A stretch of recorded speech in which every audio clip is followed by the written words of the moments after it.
What's good, guys? Your man Chef off the dome back in for another video. Today we have an interesting topic. We're going to talk about Morgan Wallen versus dababy, two of the biggest stars in today's music. Both of them have been quote-unquote canceled. Both of them are somewhat relevant still with their controversies. They're very relevant in the mainstream, but with their controversies, they're still pretty big. Now, Morgan Wallen caught saying the N-word, I believe, on tape. I'm not very sure about the details of this one. I never watched the video, but I knew he said the N-word on tape, and it was a big deal. Now, what stopped Morgan Wallen from getting canceled is, one, let's be honest, he's a country music star. And I ain't hating on it. I mean, hip-hop fans are homophobic, quote-unquote. Country music fans have the stereotype of being racist back with rednecks. And that isn't all the way true, but that stereotype is somewhat true. So there's a particular amount of his fans. One, there ain't a lot of black country fans out there. There are black people that like country music and pop occasionally, yes. Not saying we're just a monolith in music, but black country music fans as a mass is not a huge amount of them. Granted, it's not a bunch of black country music artists in the mainstream. There's probably some in your local towns, things like Memphis, Knoxville. I'm from Virginia, probably up in Maryland, Florida, etc. But on the mainstream level, all it is Jimmy Allen, Kane Brown, Darius Rucker. If you want to reach Benny Blanco and Lil Nas X, Blanco Brown, So, no, there's not a lot of mainstream country black music artists. Whether that be because they can't get in the industry or they're not interested, we're not talking about that, though. So, Morgan Wallen has that fan base of people who really, quite frankly, don't give a fuck. And also, he had the best-selling album of 2021. It's hard to get canceled when the label literally they're in the middle of a pandemic and you are the best-selling artist in a pandemic. You can't cancel someone when they do 100,000 5 weeks in a row. That's like if Roddy Ricch would have said something about the gay community when the box was out. I think Roddy Ricch wouldn't have got canceled if he would have said something when the box was out versus Roddy Ricch now, of course, Cancelville. So that's Morgan Wallen. dababy, one of the biggest hip-hop acts in the last 3 years. Two number one albums. 3 platinum albums. Suge, Bop, Vibes, biggest hit rock star, etc. Dude has been popping since 2019, late 2018. dababy came out against the LGBTQ plus community, and it got a lot of backlash. One of the main things is Morgan Wallen apologized right away. dababy, he kind of apologized, took it back, apologized, and took it back, doubled down, then finally apologized. Say he's going to be with the gay community, etc.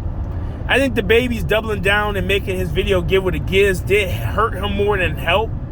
However, the main thing I would have to say is dababy didn't have a major single project at the time when he made that statement. I think if dababy had an album out at the time, or let's say if dababy said something about the LGBTQ plus community when Rockstar was #1 and was the biggest song on the radio, I think maybe he'd be able to weather the storm, because that was one of the main songs on the radio, and plus Blame It On Baby was one of the bigger hits. One of the bigger albums of 2020. If he would have did something like that in 2020 when Blame It On Baby was in the top 10, one of the most streamed hip-hop albums, the blow might not be as bad. Then again, we have to go to the point where the LGBTQ plus community has a significant amount more public opinion than black.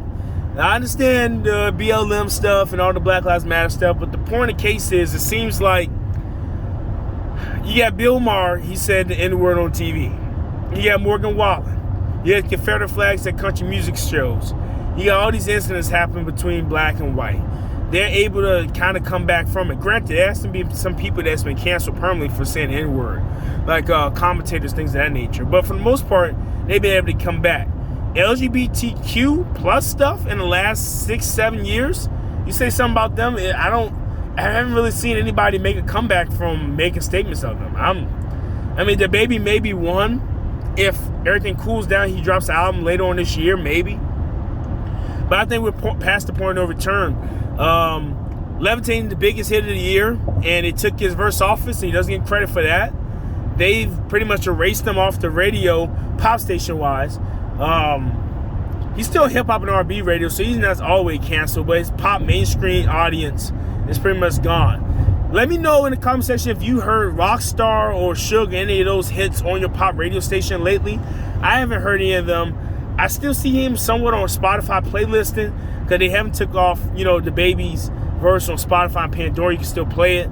And of course, as we know, Levitating with DaBaby, that version has 1 billion streams. The version without him has, I believe, 500 million streams, which isn't small. I don't want to be one of the people that's saying that Dua Lipa's song would have never been big without DaBaby. But having him on the track did make it have the longevity it had. I personally believe that. Dua Lipa had a good 2020. But Levitating originally pushed as a single in the UK was doing well. But on the state side, she added DaBaby for that reason, to get it popping in Canada and the United States. They strategically did that. So we're not going to pretend that DaBaby didn't add value to the song. But let me know what you think about Morgan Wallen versus DaBaby. Do you think it's fair to see Morgan Wallen get accepted back to the music industry faster than DaBaby? Or do you think it's because Morgan Wallen did, I will say that Morgan Wallen did a smarter thing than DaBaby. He apologized, he kind of went silent, he let his screams and album sales go up. Everybody supported him, they didn't want him canceled, they continued to support him.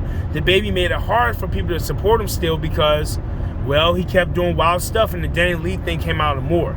So let me know in the comment sections, Morgan Wallen and DaBaby, do you think it's a fair case? Do you think DaBaby handled everything okay, or do you think he's screwed and fumbled the bag? Also, let me know, do you think this is it for DaBaby? Will this be his final chapter? Thanks for watching. It's your man, Chef from Off the Dome. I'm signing out. Peace.